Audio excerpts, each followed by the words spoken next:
কোথায় গেলে তুমি? দেখো একটা চিঠি এসেছে, এদিকে আসো মা। সকাল সকাল কিসের চিঠি আসলো? এদিকে নিয়ে আয় তো মা, দেখি কিসের চিঠি এসেছে। মা, ডাকওয়ালা কাকু দিয়ে গেল, বললো তোমার ছোট ছেলের চিঠি, হয়তো বাড়ি ফিরবে সেই জন্য চিঠি পাঠিয়েছে। তাই তো ভাবছিলাম, শীত তো এসে গেছে, এই সময়ই তো ছুটিতে ঘরে ফিরবে আমার সোনা খোকা। কতদিন ছেলেটাকে দেখিনি, মস্ত বড় চিকিৎসক হয়ে আর সময় পায় না আমার ছেলেটা।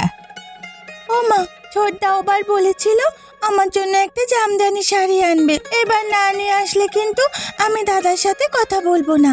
আমার খুব ইচ্ছে করে একটা জামদানি শাড়ি পরার।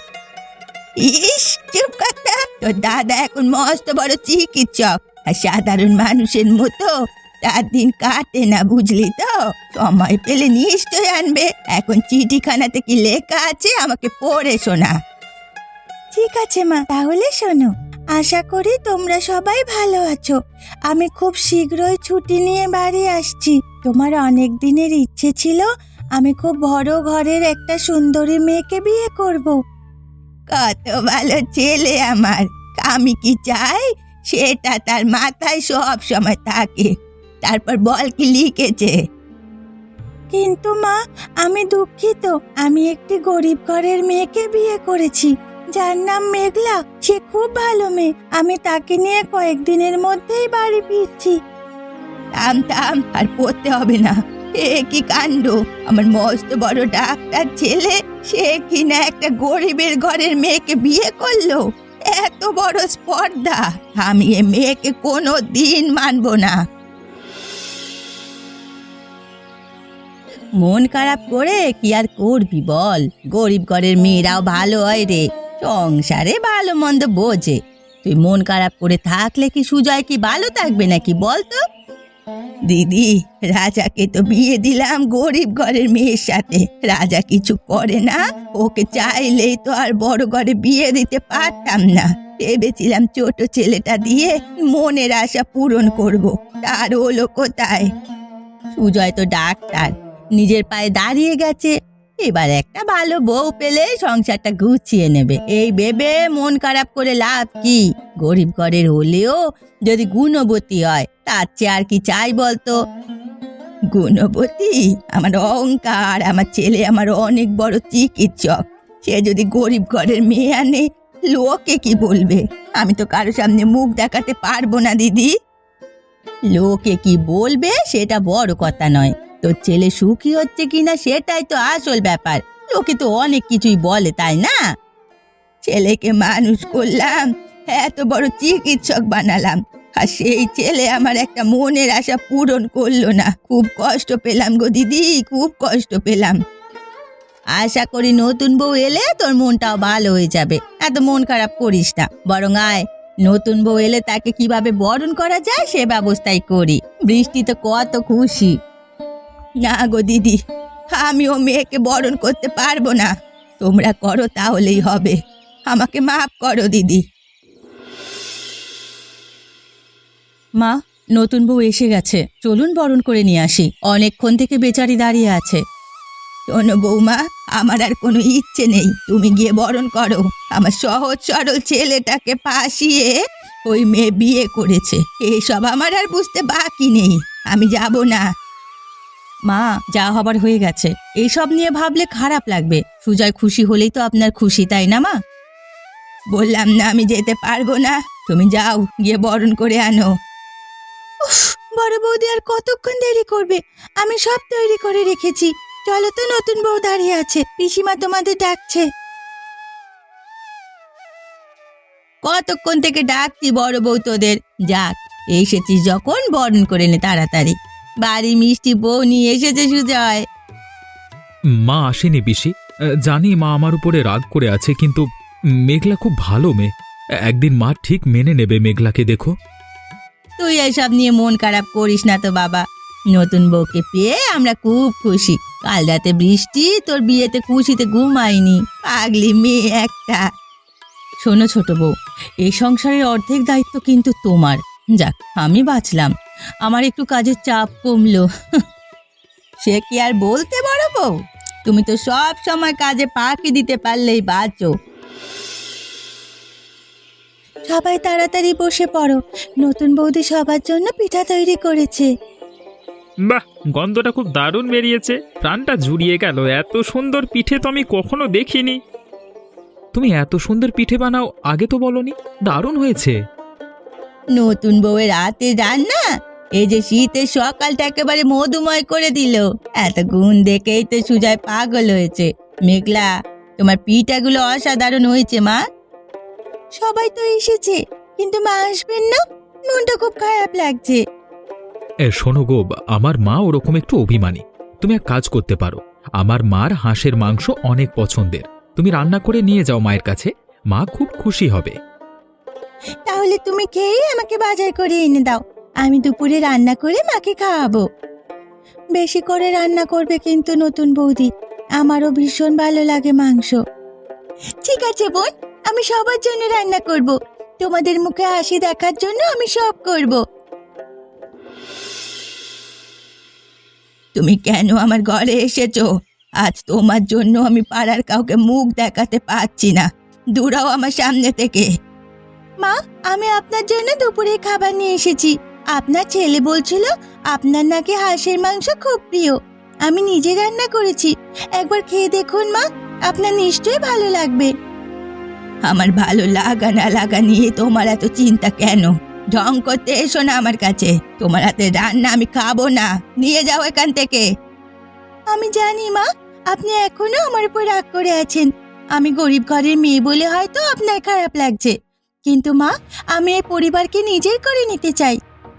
যেই দেখলে আমার ছেলেটা মস্ত বড় চিকিৎসক, সেই আর টাকার লোভ সামলাতে পারলে না, তাই না? আমার সহজ সরল ছেলেটাকে ফাঁসিয়ে বিয়ে করলে। মা, আমি আপনার ছেলেকে ফাঁসিয়ে বিয়ে করিনি, সে নিজে থেকে আমাকে বিয়ে করেছে, বিশ্বাস করুন মা। এভাবে নরম কথা বললে আমি গলে যাব ভাবছো? তোমার এই কান্নার অভিনয় আমি বুঝি, আমার সামনে এসব চলবে না। মা, আপনি চাইলে আমাকে বকুন, অপমান করুন, কিন্তু এই খাবারটুকু ফিরিয়ে দেবেন না। আমি আপনার জন্য মন থেকে রান্না করেছি, আপনি না খেলে আমার মনটা খুব কষ্ট পাবে। ঠিক আছে, আমি খাবো কিনা পরে ভেবে দেখব, তুমি এখন আমার সামনে থেকে যাও। কিরে, দুপুরবেলা দেখলাম তোর ঘর থেকে নতুন বউ কান্না করতে করতে বের হয়ে গেল।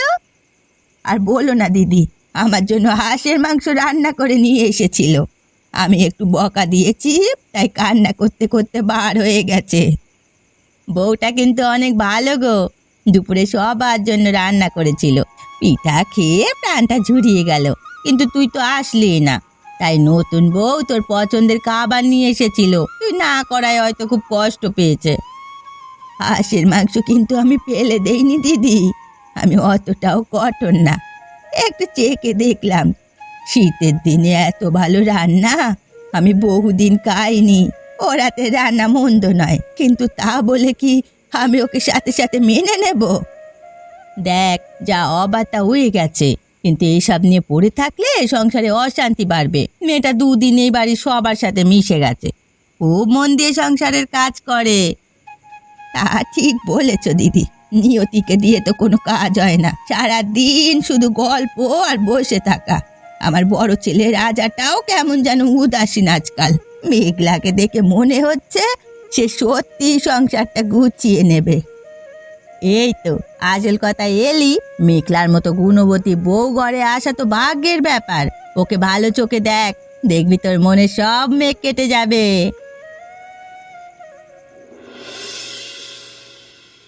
কি গো, রাতে খাবার খেলে না যে? শরীর খারাপ নাকি?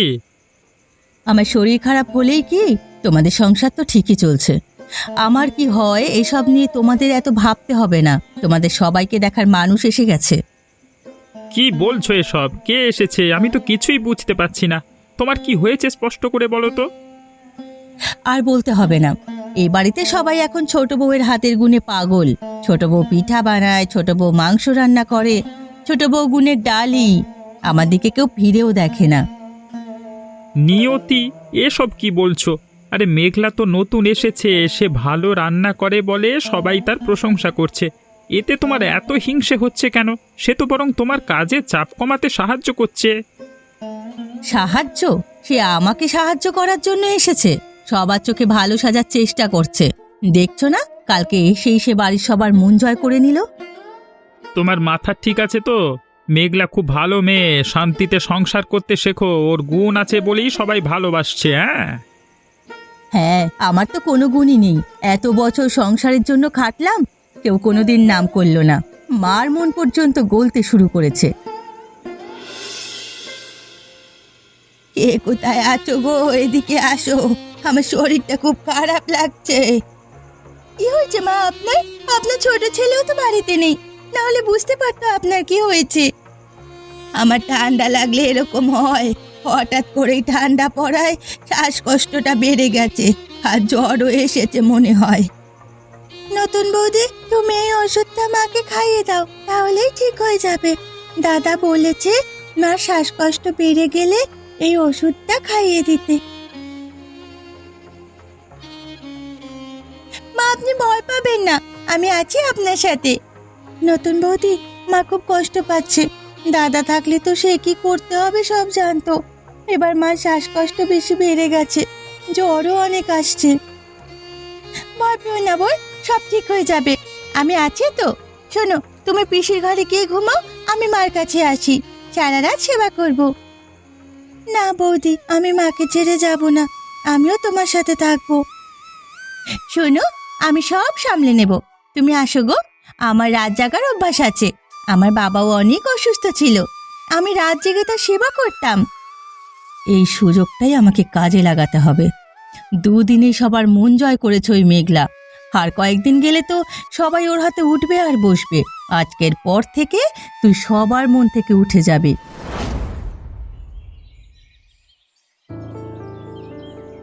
এ কি সর্বনাশ হলো, আমার গয়নার বাক্সটা খুঁজে পাচ্ছি না, সবাই এদিকে এসো।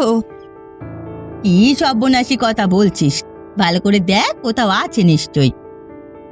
ভালো করে দেখেছি গো দিদি, আমার সব গয়না চুরি হয়ে গেছে। কাল রাতে মেঘলা ছাড়া আর কেউ আমার পাশে ছিল না, সারা রাত জেগে আমার সেবা করছিল। এই সুযোগে নিশ্চয়ই সে গয়না সরিয়েছে। এসব আপনি কি বলছেন মা?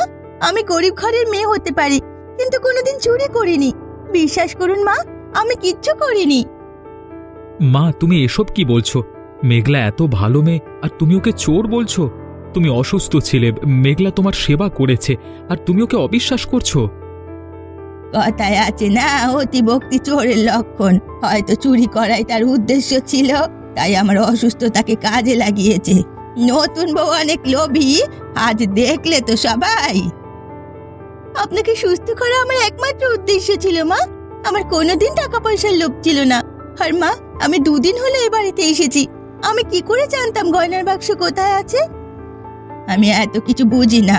দুদিনের মধ্যে গয়নার বাক্স বের না হলে তোমাকে বাড়ি থেকে বের করে দেওয়া হবে।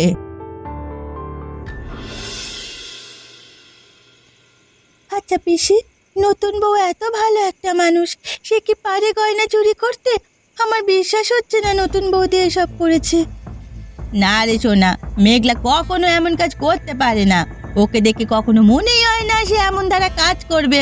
আমার মনে হয় চোর এ বাড়ির ভেতরেই আছে। কি বলছো তুমি পিসি? চোর এ বাড়িতেই আছে? আমি কিছু বুঝতে পারছি না তোমার কথা। শোন রে মা, কখনো কখনো চোখে যা দেখা যায় তা সত্যি নয়, আর যাকে সবাই ভালোবাসতে শুরু করে তাকে ঘৃণা করার মানুষও তাকে। আমার মনে হচ্ছে কে যেন ইচ্ছে করে ছোট বউকে ফাঁসিয়েছে। পিসি, তুমি তো অনেক বিচক্ষণ, তুমি কি বুঝতে পারছো না কে এই কাজটা করেছে? বুঝতে বাকি নেই রে, যখন মেঘলার চোখ দিয়ে অজরে জল পড়ছিল ঠিক তখনই মুচকি করে আসতে দেখেছি বড় বউকে। কি, এ কাজ বড় বৌদি করেছে? আমি কালকেই সবাইকে জানিয়ে দেবো পিসি, ছোট বৌদির কষ্ট আমি আর সহ্য করতে পারছি না। আহা, এভাবে জানালে সবাই বিশ্বাস করবে না, বিশেষ করে তোর মা। বড় বউ নিজের মুখে সব স্বীকার করবে। আমার একটা বুদ্ধি আছে, শোন আমার বুদ্ধিটা। হ্যাঁ পিসি, তুমি ঠিক বলেছো। কি বুদ্ধি পিসি, বলো আমাকে। আমি চাই না নতুন বৌদি আর কষ্ট পাক। আমি সবাইকে ডেকে বলবো এই গয়নার বাক্স আগে যারা চুরি করেছে তারা এক রাতের মধ্যে মারা গেছে, তবে গয়নার বাক্স ফিরিয়ে দিলে সব স্বীকার করলে বেঁচে যাবে। তুমি খুব বিচক্ষণ পিসি, এবার নিশ্চয় সত্যিটা বেরিয়ে আসবে। কি গো দিদি, তুমি সবাইকে এখানে ডেকেছো কেন? এমনি মনটা ভালো নেই, বলো কি হয়েছে? আমি ডেকেছি তার কিছু কারণ রয়েছে। আমি চাই না কারো কোনো ক্ষতি হোক, সামান্য গয়নার লোভে কারো জীবন চলে যাক। এই গয়না কে চুরি করেছে সেটা আমাদের সবার জানা আছে, আর আমি আমার গয়না 2 দিনের মধ্যে না পেলে তাকে বাড়ি থেকে বের করে দেব। এ গয়না আমার ঠাকুমার গয়না। এ গয়না যে চুরি করেছে সে আজকে রাতের মধ্যেই মারা যাবে। ঠাকুমা আমাকে এইসব কথা বলে গেছে মারা যাওয়ার আগে। এ তুমি কি বলছো পিসি? তাহলে তো আজকে রাতে যারা যারা এই পাড়ায় বা গ্রামে মারা যাবে তাদের মধ্যেই চোর থাকবে। ঠিক তাই, এই গয়না চুরি করে কেউ বাঁচতে পারেনি। আমি চাই না সামান্য গয়নার লোভে এ বাড়িতে আর কারো ক্ষতি হোক, কারো জীবন চলে যাক। এ বাড়ির একটা ঐতিহ্য আছে, আবার অভিশাপও আছে, তাই কথাটা তোমাদের জানালাম। পিসিমা, এসব কি বলছেন আপনি? এসব শুনে আমার হাত পা ঠান্ডা হয়ে যাচ্ছে। যা সত্য আমি তাই বলছি রাজা। আমি জানি চোরা আমাদের মধ্যেই আছে, হয়তো লোভে পড়ে সর্বনাশ করেছে, কিন্তু আমি চাই না সে মরে যাক, তাই চোরকে আমি শেষ সুযোগ দিচ্ছি। বড় বৌদি, তুমি এত ঘামছো কেন? কিছু হয়েছে কি?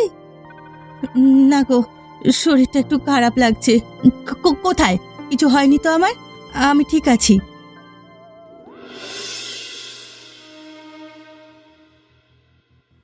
বড় বৌদি, কাঁপছো কেন? কিছু বলবে? কিছু হয়েছে? পিসিমা, আমাকে বাঁচাও, আমি মরতে চাই না গো। এই অভিশাপ থেকে আমাকে রক্ষা করো। এই অভিশাপ একমাত্র যে গয়নার বাক্স চুরি করেছে তাকেই লাগবে। তুমি এসব নিয়ে ভেবো না মা, তোমার কিচ্ছু হবে না। আমি চুরি করেছিলাম পিসি, গয়নার বাক্সটা আপনার ঘর থেকে আমিই সরিয়েছি মা, আমাকে ক্ষমা করুন। আমি মরে যাব। গয়না চুরির অভিশাপের কথা শুনে আমার বুক কাঁপছে, আমি মরে যেতে চাই না। নিয়তি, এ কি বলছিস তুই? তুই এত বড় সর্বনাশ করেছিস কেন? কিসের লোভে? আমি হিংসায় এসব করেছি। সবাই ছোট বউয়ের গুণে মুগ্ধ ছিল, এটা আমি সহ্য করতে পারিনি। তাই বলে তুই নতুন বউকে দিয়ে এভাবে পাশিয়ে দিলি? আমি এতদিন এই সংসারে কাজ করেছি, নতুন বউ আসায় সবাই আমার কথা ভুলে গেল। আমি চেয়েছিলাম মেঘলাকে চোর সাজিয়ে সবার মন থেকে ওকে চিরদিনের জন্য দূরে সরিয়ে দিতে। মায়ের অসুস্থতার সুযোগ নিয়ে কাল রাতে আমি ঘর থেকে গয়নার বাক্স চুরি করেছি। এত বড় স্পর্ধা, এত নোংরা চক্রান্ত, হিংসা থেকে তুমি আমার নির্দোষ ছোট বৌমার ওপর দোষ চাপালে। আজ এ বাড়ি থেকে বের হয়ে যাও। আমাকে তোমরা সবাই ক্ষমা করে দাও, এই ধরনের কাজ আমি আর করব না। মা, আপনার পায়ে পড়ি, আমাকে ক্ষমা করে দিন। মা, আপনি ক্ষমা করে দিন বড় বৌদিকে। আমি চাই আমার সংসারে সবাই হাসি খুশি থাকুক। ঠিক আছে বৌমা, তুমি যখন ক্ষমা করে দিলে, আমি বড় বৌমাকে শেষ আরেকটা সুযোগ দিলাম। বোন, তুই অনেক মহান, এত সহজেই আমাকে ক্ষমা করে দিলি। তোকে আমি চিনতে ভুল করেছি রে বোন। দিদি, পুরনো কথা ভুলে যান, মানুষ মাত্রই তো ভুল করে, আমাদের উচিত সবাইকে তার ভুলের একটা সুযোগ দেওয়া। তুই খুব ভালো রে বোন। শোন, আমিও তোকে সাহায্য করছি। আজ থেকে শুধু দিদি না, আমি তোর বন্ধুও। বাহ, কি দারুণ গন্ধ আসছে! হ্যাঁ নিয়তি, তুমি আজকে রান্না করেছো নতুন বউয়ের সাথে? তোমার হাতের রান্নার গন্ধটাও চেনা চেনা লাগছে গো। হ্যাঁ গো, আজ মেঘলার সাথে আমিও রান্না করছি। ও আমাকে অনেক কিছু শিখিয়ে দিচ্ছে। আজ সকালে থাকছে হাঁসের মাংস, সাথে মেঘলার বানানো নতুন ধরনের পিঠাও আছে। বাবা বাবা, গন্ধেই প্রাণটা জুড়িয়ে গেল। আমরা সবাই চাই তোমরা দুই যা এরকমই হাসি খুশি থাকো, মিলে মিশে থাকো। তোমরা দুজন একসাথে রান্না করছো দেখে খুব ভালো লাগছে। মেঘলা, তুমি সত্যি আশীর্বাদ হয়ে এসেছো সংসারে। আর নিয়তি, তুমি নিজের ভুল বুঝতে পেরেছো, এটাই আমার শান্তি। তোমাদের রান্না করা খাবার একসঙ্গে বসে খাওয়াচ্ছে বড় আনন্দ আর কি হতে পারে। মা, রান্না হয়ে গেছে, আপনারা সবাই বসে পড়ুন, আমি এখনই পরিবেশন করছি। খুব সুন্দর রান্না হয়েছে নতুন বৌমা, খেয়ে প্রাণটা জুড়িয়ে গেল। সত্যি ওইবার তোমার পিঠা না খেয়ে অনেক বড় ভুল করেছি। এ স্বাদের ভাগ হবে না। তুমি সবার মন জয় করে নিয়েছো মেঘলা। তোমার রান্না আর আমার গুণেই বাড়ির সবার মুখে হাসি ফুটেছে। আমি আজকে খুব খুশি।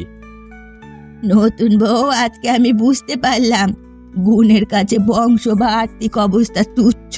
আমার খুব ইচ্ছে ছিল বড় ঘরের মেয়ে আনার, কিন্তু আজ বুঝলাম বড় ঘরের মেয়ে আনার থেকে গুণবতী মেয়ে আনা জরুরি। এরকম আরো মজার মজার গল্প পেতে এখনই চ্যানেলটি সাবস্ক্রাইব করুন।